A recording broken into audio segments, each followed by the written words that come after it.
Hello and welcome. Thank you, Thomas, for joining me today for this interview. I really appreciate you giving me this interview. Why don't you tell everybody, who you are, what you do, and whatnot? All right. Well, I am a contributor to the blog Danthropology on the Patheos Atheist Network, and I am also the content manager for the Original Motto project, where we advocate for E pluribus unum and getting rid of In God We Trust is kind of what we do there, and trying to get that off the ground. So that's pretty much what I do.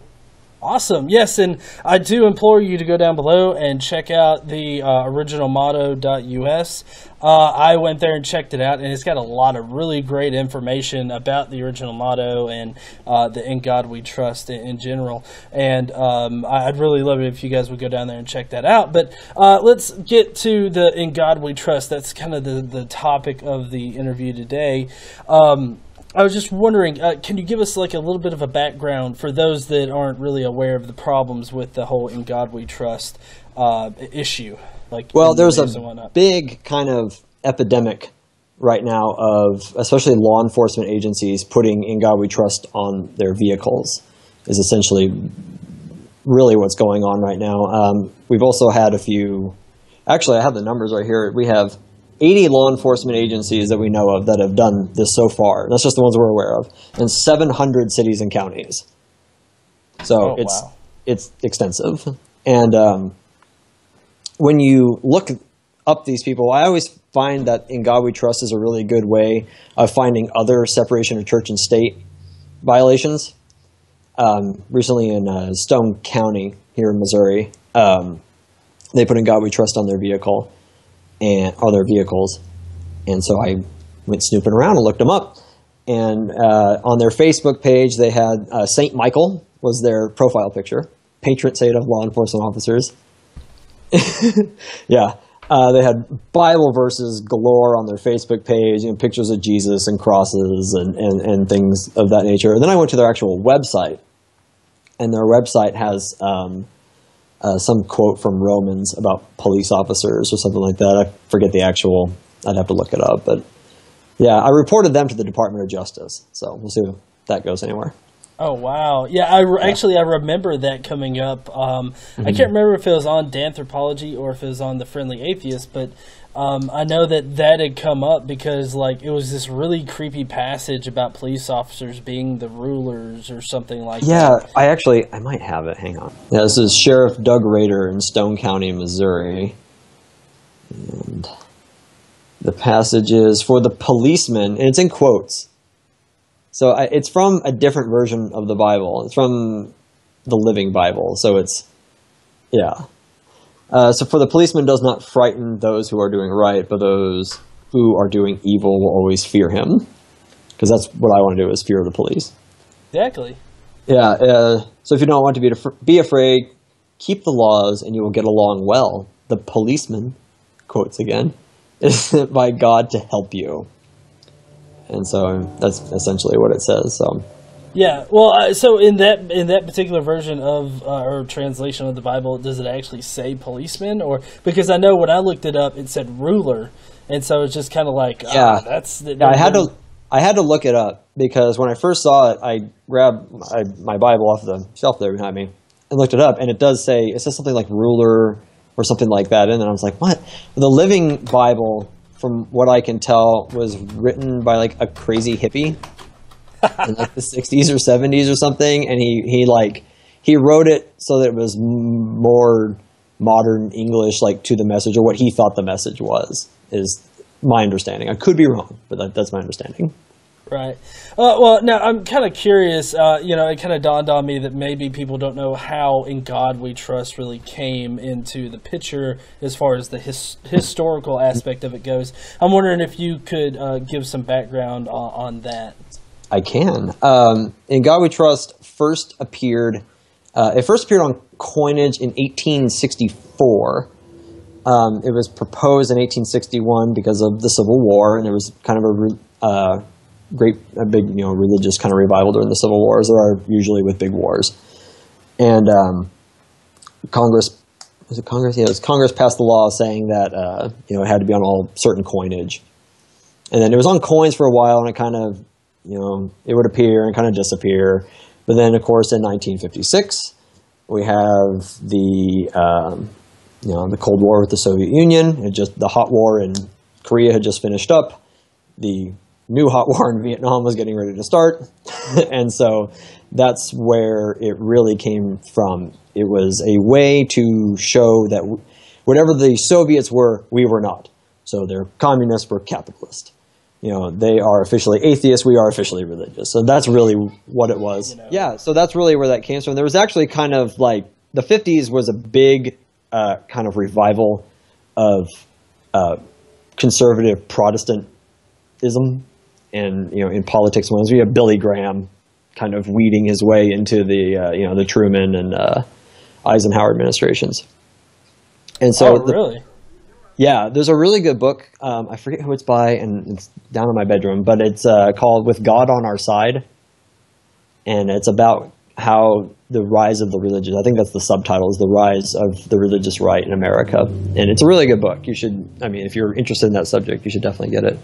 Oh, but, I'm definitely going to have to check that out. Because I guess I'm kind of weird, because I love learning about that, that part of American history. Like how it's fascinating. Yeah, it really is interesting. But 1956, the In God We Trust being the motto was actually the last of three kind of church-state violation things that went on in the 1950s. And the first one was the National Day of Prayer, which was 52 or 53. And then in 1954, of course, they added Under God and the Pledge of Allegiance. And so in God We Trust was kind of the cherry on top of the sundae there. Yeah, well, I'm kind of curious, and this might come from that particular book, but do you know, like, how exactly did these violations, like how were they able to get through in the government? Was it just just so many conservative religious people that were in the government at the time? Yeah, that's really what it was. Of course, you had the Red Scare and with the communists, so that really helped galvanize support for it. And then, of course, you end up with people like Harry Truman and Dwight Eisenhower in the White House, and they can kind of push their agenda because they're the president. And of course, then I guess the Supreme Court was on their side. I don't know that anybody challenged it in the 1950s. I'm not clear on that, but that's essentially what happened. Yeah, well, I gather that in the 1950s, more than likely, like 90% of America was Christian anyways. So right. Wouldn't it be hard to convince people? Yeah, I know, right? You just have to say Jesus, and they're like, yeah. Well, the revival actually really started taking place in the 1940s with Billy Graham's the Youth for Christ movement, where he kind of evangelized soldiers. And he used the armed forces, which, of course, because the war was going, were huge at the time, to kind of spread this gospel message. And then they come back, and they're all crazy for Jesus. Yeah. Now, I'm kind of curious. I know how I feel as an atheist about the whole In God We Trust thing, but I'm kind of curious about how do you feel about In God We Trust? Like being on our money and being put on these police vehicles. How does that just make you feel as a secular person in America? It's obnoxious more than anything. It doesn't really make me angry or anything like that. But it's annoying. It's a little bit nerve-wracking. I live in the Bible Belt. I think you do as well. Yeah, I'm in North Alabama. Yeah. Oh, I'm in Southern Missouri, so I think you might have it worse than me. But it's kind of nerve-wracking. Because you have these police cars that have In God We Trust in the back of them, and then they try to say things like it's not religious. It's got nothing to do with religion. And then if you talk to any of them, yes, it is. And what if I had, In God I Don't Trust bumper sticker or, an American Atheist sticker or something on the back of my vehicle? Am I going to be targeted? Is this officer going to treat me fairly? It really kind of creates that, I don't want to say fear, but kind of an apprehension that you're not going to be treated like everybody else would. If I had a big cross with Jesus hanging off the back of it, on the back of my car, maybe they'd let me go on a speeding ticket. Or if I had, an American Atheist sticker or something, maybe they'd write me that ticket. It's in the back of your mind, at least in the back of my mind. Well, I know one thing that is usually in the back of my mind is, the current, I guess, atmosphere that surrounds the religious right or religious people in general in America. And so when they have like "In God We Trust" on these vehicles, it kind of concerns me, as far as, their demeanor in general. I mean, do you think that it could at all like indicate to anybody that is in the community like, oh, these people are Christians, and that could make them feel uneasy about, what kind of Christians there are? Because in America, you have such a wide range of different kinds of Christians. The ones I've run across are a very specific type of Christian that are doing it. I mean, these are not Anglicans. Right. So, I mean, it's a very specific type of Christian that's doing it. So it might even, I can see how it might worry somebody else who is maybe an Anglican or a Unitarian or something. Unitarian is not really Christian, but something like that. Or even a Muslim, for that matter. Yeah. I mean, because especially in the Bible Belt, when somebody is that overtly religious, you know what kind of Christian they are. Yeah. It's usually the evangelical kind very of evangelical literalist. So one story in particular that you had covered was the sheriff's deputy, or the sheriff that had threatened his employees with firing them if they didn't like the "In God We Trust" he was putting on their cars. So can you elaborate a little bit more on that situation? Yeah, that's actually in the county I live in. It's Sheriff Jim Arnott. It's Sheriff Jim Arnott. He's the sheriff for Greene County, which is the county I live in Missouri. And I came across that story in the News Leader, I think, which is our local paper. And that's essentially what he says. I mean, he doesn't say it blatantly. He doesn't say, "Well, I'll just fire him." He says, "Well, I guess if they don't like it that bad, they'll have to find another place to work," or something like that. And so that really speaks to his type of leadership, which is very much, it's my way or the highway, and if you don't like it, get out. I actually got told by, my friend, because he put "In God We Trust" on the cars about a year ago, and me and several other people sent him emails. Jim Arnott actually told a friend of mine to leave America if he doesn't like it. Leave America? Yeah, leave America. Not even like Greene County or Missouri, like leave America. If you don't like my God, get out of America. Yeah, get out of America. So, I doubt anything will come of it because it's Missouri. Yeah. You said Alabama or Arkansas? Yeah. Alabama. Alabama, so you know how it is. It's the sheriff. Oh, yeah. Well, yeah, exactly. I doubt that anything would come of it, but it really does kind of speak to the lengths that these people go to in order to protect this whole, motto that they associate with America. And, this whole motto has really been closely tied in with nationalism and everything like that. It's very fused with nationalism, where there's a lot of things going on, but one of them is being fused with nationalism. If you're not, you got to be a God-fearing American. And if you don't believe in God, you can't be a good American. But the other thing that's going on is if you criticize, and I've run into this a lot, if you criticize the police department or sheriff's department, whoever, for putting it on the vehicle, you automatically hate law enforcement. Running into that. Yeah. Now, come on, Thomas. That's just logic. Yeah, of course you hate America. Yeah. You also hate the president too, but yeah,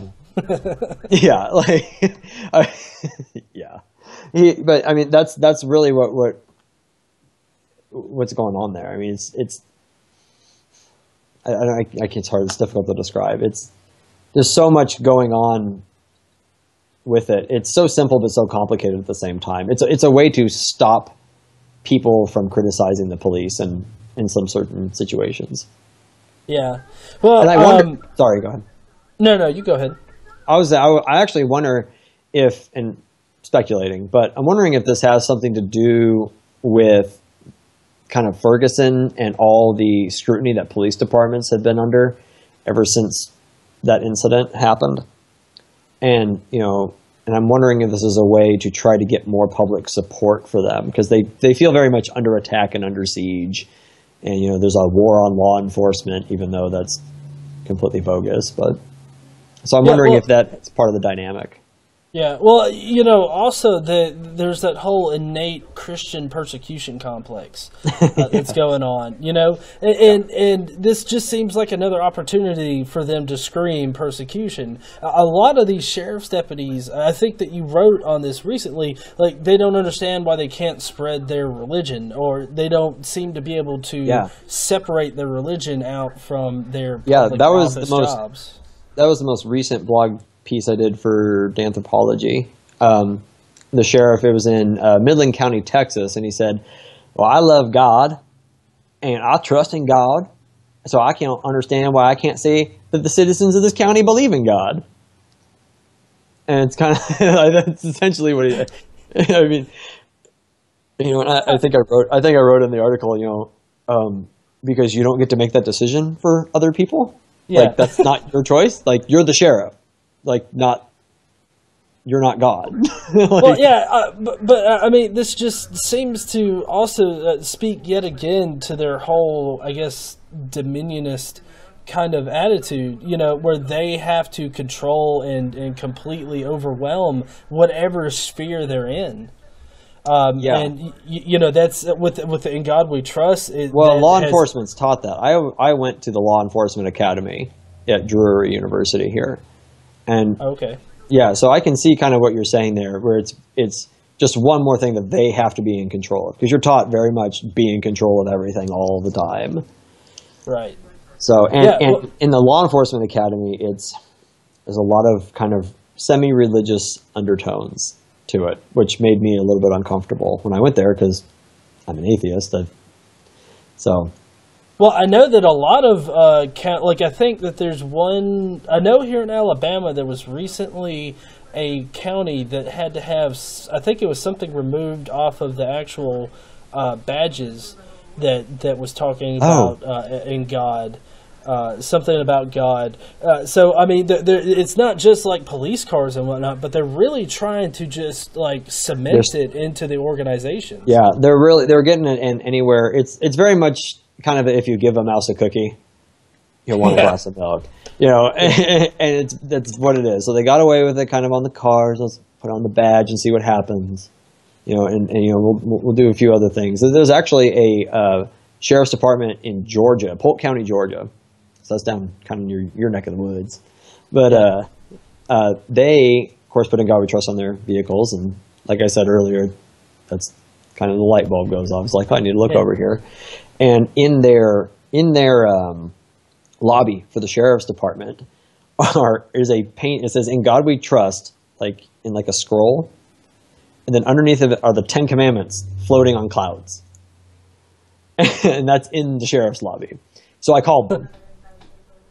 And I called them and I said, I just wanted to make sure they were still there, because I saw it on Facebook. The post was from 2013, so I wanted to make sure it was still there. They were not happy that I called and asked about it at all. They were pretty much like, yes, and then hung up on me. But they'll sneak it in everywhere they can. And little things like that really show you what the real intent behind what they're doing is. This is not our national motto. This is, I love Jesus. Like, that's what it is. Because they'll tell you things like, well, it's any God you want it to be, as if all religions believe in gods. Buddhism, hello. But then they'll put, In God We Trust, and then the 10 Commandments of a very specific God directly underneath it, floating on heavenly clouds, So it really shows you what their true intentions are. Just some of them are less overt about it than others.